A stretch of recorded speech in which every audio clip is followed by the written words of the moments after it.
Okay, it's December 13th, 5:25 in the morning. We have wanted to give you a little bit of an update.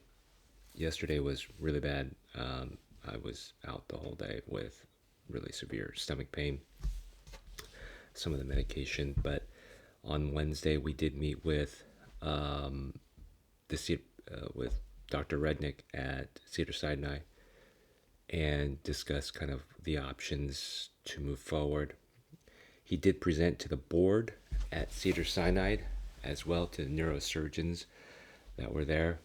And we're finding out that nothing is always, cut and dry, black and white. There's a whole lot of gray.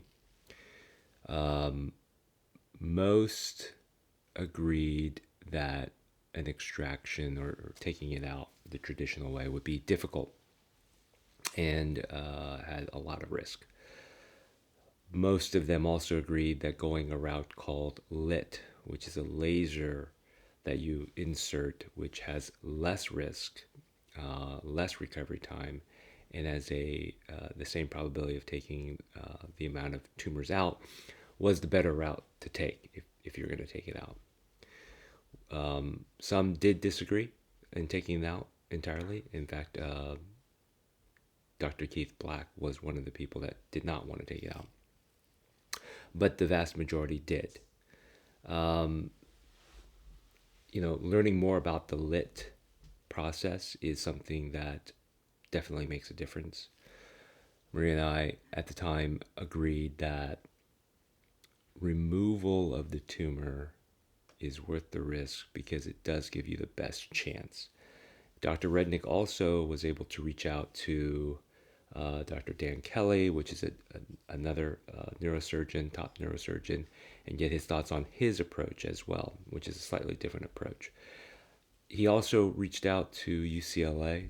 So Dr. Rednick's been reaching out to various people already, UCLA, Danny Kelly. And the assessment is, yeah, LIT is probably the best route to take. There are slight pros and cons. One is it requires something called a WADA test. They all require a WADA test, but this one in particular, they need a WADA test. But the problem right now is there's a shortage of getting that done quickly. And so we had anticipated potentially doing the LIT on the 27th of December because there's a whole bunch of prep work you have to do. Nothing moves that quickly. But we then found out, nope, we have to push that back to the 8th of January. So now the calculus changes where would we want to wait a month while this tumor is growing, potentially growing, and have a bigger problem? Or do you go the route of trying to get it out as quickly as possible, the traditional way, which is more risky? And, a date of next Tuesday was thrown out. But even then, it still required a WADA test because the neurosurgeons really need to know what side of my brain is strong and how I use it, things like that, to find a path in because there's more risk doing it that way. Having said that, turns out, Dr. Rednick came up with a creative solution. He said, look, if you decided not to remove it, you would have just simply gone into radiation and chemotherapy, and that would have taken about 2 weeks anyway. So now we have, I think, I wouldn't say better plan, but it is a very good plan. It is a pivot. We are going to take an MRI on the 25th of December or the 24th of December. Merry Christmas, everyone. And from that MRI, we're going to determine, did this thing grow? Now, hopefully from here, for the next 2 weeks, I do everything to keep it from not growing. Okay, I starve this thing as much as I can. And in doing so, if it hasn't grown, then we feel comfortable that we can wait another 2 weeks to do the laser removal.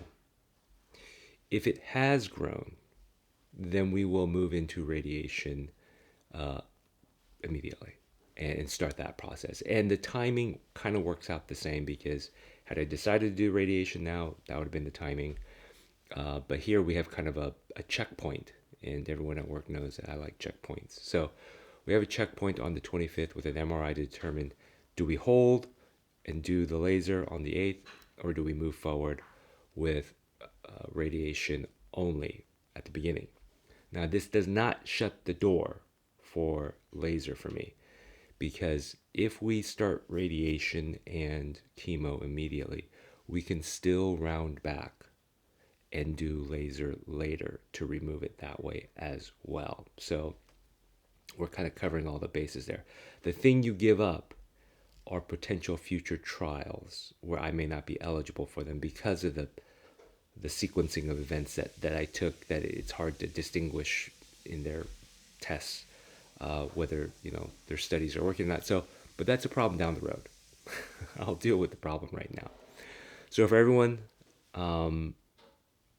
I will be basically meeting with Cedars-Sinai on a regular basis because there's a lot of prep work. I'm also meeting with City of Hope today with Jenna on the treatment because their surgeons did take a look. Their board, it's like another 5 surgeons, and their head surgeon took a look and said that they would not recommend going traditional.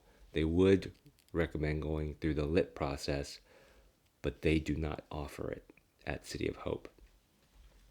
So treatment is really what City of Hope is going to be potentially. So we're going to meet today, but 99.999% we are all moving forward on this plan with Cedars-Sinai. If anything happens, we'll pivot and we'll change, but I feel good about it right now. I feel comfortable about it. Gives me a little bit more time, and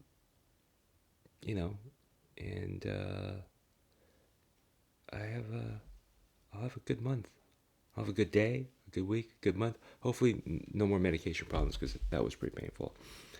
Okay, guys, I'll put some other shorts up later, but wanted to just give you an update as to kind of the plan so far. Bye, everyone.